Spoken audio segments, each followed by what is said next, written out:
So I have been sold over 10 tobacco items from various businesses around the area. So here's a little fun story. So I was with my dad and another officer. And so I went into a gas station and I went up and I said I would like a grape Swisher Sweet. I did not know what these were before I started doing this, so don't come at me, I don't know. So I go up to the lady and I say, I want a grape Swisher Sweet. And she says, how old are you? And I said, 20. And she said, you mean 21? Just like that. So she brings me up for the grape Swisher Sweet, and I'm thinking, oh crap, you're in for it. And so she gives it to me and she tells me, you need to put it in your pocket as you walk out the door. So I do. So she got a fine for that and the business, but we'll get into that. Okay, so my dad is an Indiana State Excise Police Officer. And so for those of you that, and he's a lieutenant for District 6. And so a lieutenant is above the other officers in the building. And so I circled it for you guys.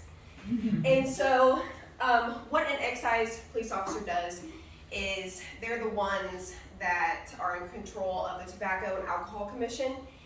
And so what they do is they make sure that minors are not being sold alcohol or tobacco, and they're also making sure that businesses are paying their taxes on the alcohol and tobacco. So I want you guys to understand that they are everywhere, and they bust parties, they are at concerts, they're at Super Bowls, they're at everything. So I just want to let you know, if you see my father's face, that is a problem. So that is kind of what they do, and I work alongside them and I help them bust gas stations and things like that, keep them in line.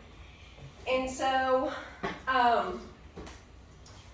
that is kind of what they do. So I'm going to get in and I'm going to show you guys kind of what the protocols are for what I do, which is TCC, which is called Tobacco Compliance Checks.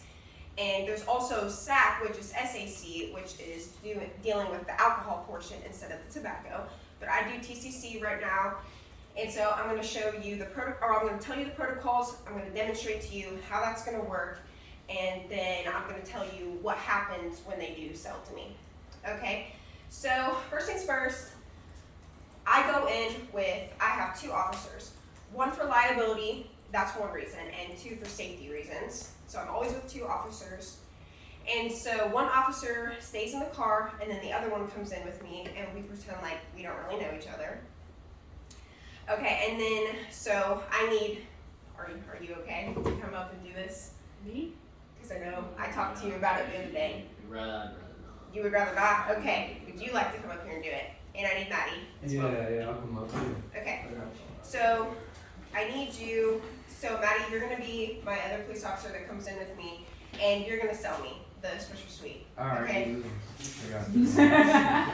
So we're going to come in, and I'm going to walk in separately from her. And you're just coming like seconds after me. Okay. All I want you to do is I want you to not ask me anything. I just want you to give me it. Oh, yeah. Okay? Yeah, All right. I have a grape Sweet. oh, yeah. It's usually $1.06, but don't be going out and buying it. But it's usually $1.06. Okay. Then I leave with it. I get the change. I go back out. I would not sell it to her. I knew it would be like that. Okay. So basically that's all that I have to do. And so after that, after the purchase has been made, I come in and so like let's say I'm with my dad, because he can't come in with me because we're related. So my dad will come in and he has the ticket wrote out for them. And he comes in there and he shows a picture because I have to take a selfie on his phone so that he can be like, did you sell to her? And you'd be like, yes. And then you have to ask, did she give you an age? Did you ask her anything? And typically they say no. Sometimes they like to lie and say that they know me, which obviously they don't. But you know, if you're in that situation, you really want to get out of it. Some people cry really hysterically. I would too. But so after that, he tells them, he gets their information, their contact information, where they live, their address, so that they can pay the fine. And so they get fined, the cashier gets fined between $100 and $200, and the business gets fined between $500 and $1,000 for selling me the tobacco product. So what I want you guys to get out of this is that it's really important not to do that. They are there, they're always watching, so don't be selling that, and don't do drugs, kids. Thank you. Wow.